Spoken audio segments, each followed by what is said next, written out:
Breeders' Cup time, and the biggest purse race of the Breeders' Cup is the Breeders' Cup Classic, $6 million. Jim Miller and Emily Gullikson have taken a look at some great sequences for the Breeders' Cup. If you're checking into this video and haven't seen our other videos, you want to make sure you take a look. We did a great one for the All-Turf Pick 3 on Friday. We did a great one for the All-Turf Pick 4 on Saturday. And then hopefully you checked out the Filly and Mare Sprint run as well, because it was really cool. Emily, just kind of looking through the plot for that race and seeing how things might unfold and how to interpret things for the Filly and Mare Sprint. But I'll tell you, you look at the Breeders' Cup Classic and going into this race, everybody, including the morning line odds maker, all you hear is Flightline, Flightline, Flightline, Flightline, Flightline. And then you showed me the plot before we went on the air for this. I was completely baffled. I was shocked. So I want you to run everybody through what we're seeing for the plot for the Breeders' Cup Classic. These are notably some of the best horses in the world racing in this race, but Flightline is 3 to 5 on the morning line. The plot may say otherwise a little bit when you're looking up and down this field. You have the Kentucky Derby winner in here. You have Tabo, who's been very good. You have Epicenter, who's been very good. Life is Good has been very good. Emily, let's pull up the plot and have you run through something that absolutely floored me when I saw it coming into this race. Yeah, I mean, like you said, it floored me. I mean, I've followed Flightline even before he made his first start. I was watching him work. I made him like my best bet before he even debuted. He's such a talent.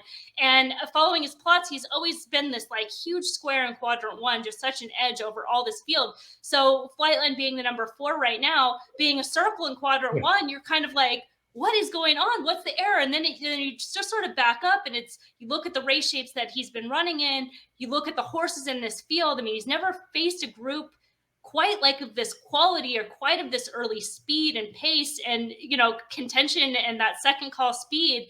And so that's why he looks the way that he does, where he's in quadrant one and he's a circle, and the circle represents kind of a lighter finishing ability. Now, you could make the case that he's been sort of in hand and wrapped up late. And I think you do have to consider that in there, but he's going to be looking to chase a very fast pace with the number 2, Life is Good, and with horses that are sort of surrounding him, you know, Happy Saver, Hot Rod Charlie, Olympiad. Even we talked about Epicenter, even though he's down in quadrant 4, a horse that has been able to show some tactical speed in the past, could keep that pace extremely honest. So Flightline, as far as an individual, he is still, in my opinion, he is the horse to beat because he's the fastest. You know, you can make the case, you know, his class stacks up because he's done, you know, just nothing wrong. And he's stepped up in all of those races. He's been absolutely brilliant. He's now proven himself around 2 turns. But the thing with races is, you know, how the races stack up. This isn't like, you know, this isn't like swimming or track and field where these horses are in a lane and they just go straight and we see who's the fastest.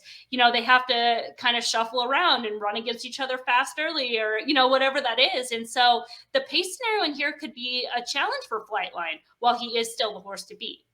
Here's the thing about it too. In the day and age of social media, in the day and age of speed figures, in the day and age of TVG, all of that comes into the mix in a race like this. All right, TVG, for example, now FanDuel TV, based out on the West Coast. They have a home studio set up on every Southern California racetrack.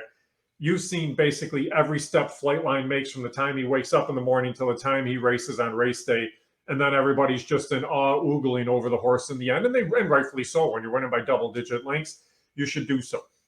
Then you see the buyer speed figure of 126. You're like, oh my God, nobody can get close to this horse. But like you mentioned, you have to take into regard, what did you beat? How much other pace was in there? How big was the field? Look at the fields that Flightline has faced. 7, 6, 7, 5, and 6. There's horses in this field. Well, you have the Kentucky Derby. Okay, so you have horses coming out of 20 horse field. You have horses coming out of some pretty tough races.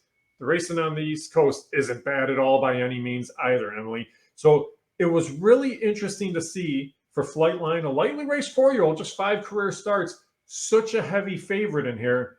But going back to your plot, there's some other horses that really pop up on the plot that are really kind of interesting and amazing to me. So I wanted to start with Taiba. This is the horse that you see the big green red square in the middle with the 1. So translate what everybody's seeing out of Taiba on that, because for those that may not know, you might think if you didn't know the horses, that was Flightline right there. Yeah, yeah, absolutely. I mean, the square and the circle, the big square, the stronger finishing ability. So you look at Taibo, where he's right in the center. He's the biggest square. He's got that strong late kick, and he's got that tactical speed. So he's getting that first run, at least on Rich Strike, right? With that finishing ability. And he's a horse that's also is a lightly raced type. That's improving race to race.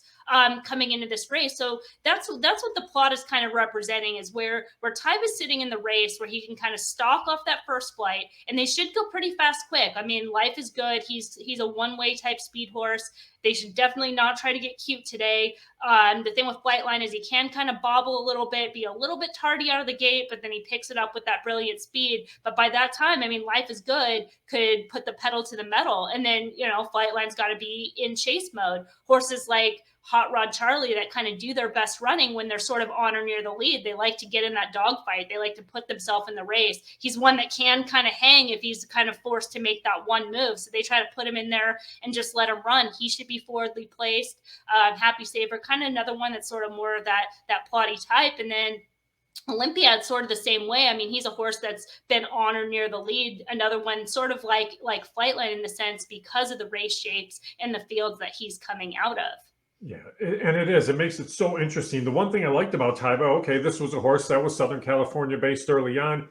They've made that move east for those last couple of starts, running in the Haskell, running in the Pennsylvania Derby, really impressively in the Pennsylvania Derby too. And this is one of those years, Emily, where unlike a lot of recent years, so many more 3-year-olds have made it all the way to the end and have been able to have an impact. We've seen Cyberknife racing really well. You look at this race, you have Taiba in here. You have Epicenter in here. You have Rich Strike in here. It's a very good field. Simplification is racing earlier on in the Breeders' Cup races too. And let's touch on Epicenter. This is a horse that raced really well in the Travers in their last out. But you made a very good point about this horse too. By looking at the plots, Epicenter's best race might actually be to take back a little bit early on and then try to run at him late.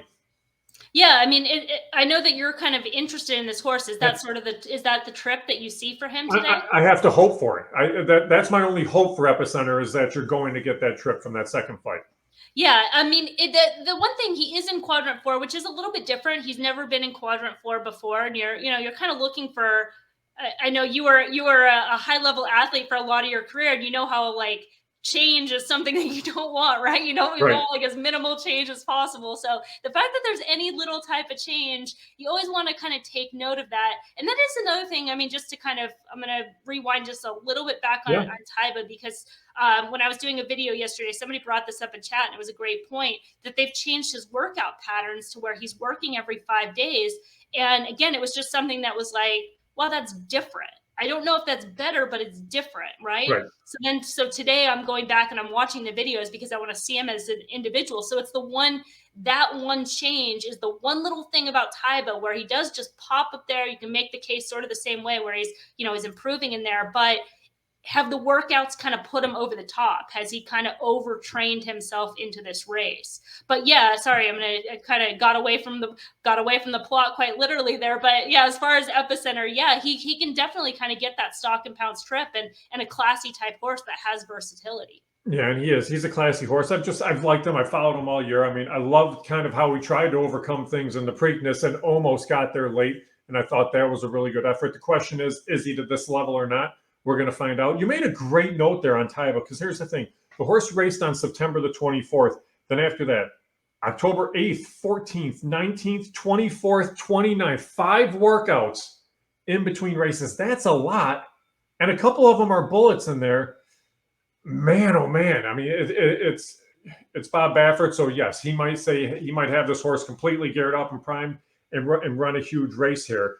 So we'll see how things unfold. Now, when it comes to betting a race like this, Emily, I mean, you have to try to beat Flightline. Flightline's going to be 3-5. You have to try to beat it. Yeah, I'm glad you are. I'm going to try to beat it with Epicenter as well. I put Life is Good in there for the fact that if anybody has a chance to steal it, Life is Good could be the one to do so. You have Olympiad in the mix. Is it because of the price? Is it because of pace setup, or everything just all together? Yeah, I mean, it really is the price. And, sometimes I just go through these races where it's another kind of like this old school handicapping. lesser of evils type thing, to where I don't know who I like, and I just kind of start looking at this field. And when it comes down to it, here's the horse that has the least amount of knocks. It's not a horse. I think Olympiad's a good horse, but it's not like how you are with Epicenter, where you're like, I've followed him, I've loved him, I love his career, I love, kind of like, Yep. I've wanted him to be in this race all year long. Olympiad, I've always just kind of been like, he's getting the right trip and he's in the right spot and he's just doing what he has to do. But I look at this race and I'm like, is he just the horse that's coming into this race the right way? Going back to, as far as the timing, he's coming off a 2-month break. He won the Stephen Foster. Maybe his best race to date was off a similar layoff in Kentucky. Start to look at his Kentucky races. He's perfect 3 for 3 in Kentucky. He has a win here at Keeneland. I know it was 7 furlongs, but it was like, early on in his career. But then he has those 2 Churchill wins. It's like, does he just love Kentucky? I don't know. It's like, there's these things that I'm just like, coming around. Belmont's won this race before. And again, it's not so much where I'm making a super strong case for Olympiad. It's like the other horse, I just couldn't get there. It's like I'm tried to put myself on Hot Rod Charlie. He seems there. I tried to put myself on Taiba, and now I'm worried about the workouts that he's overtrained. As far as Epicenter, I think Epicenter could certainly win, but now I'm like, is he going to be the second choice? I don't necessarily want the second choice. And I just feel like Olympiad's one of these horses that is just going to get lost. He could just get completely lost. He might not be good enough. And I'm willing to accept that. He just might not be. And Flightline just might be. These are the type of scenarios. But that's sort of how I got there. It's a little bit unconventional type approach, but that was my thought process.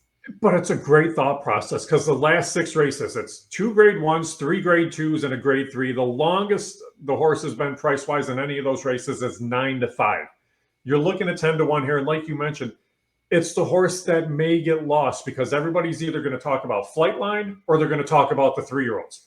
And this is a horse that just might get lost in the mix. You may get 10-1, you may get 12-1, just kind of creep up there a little bit, and it's worth a look. That's the one thing that scared me about Epicenter, because when I bet this race, if you're shorter than 5-1, it's almost a race that I might just sit and watch and say, hey, I'm going to enjoy it and hope that any of my multi-race wager tickets going into the Classic are alive, and I can share that way, because you have to find some value in here. There is no value with Flightline. There's not going to be any value with Flightline.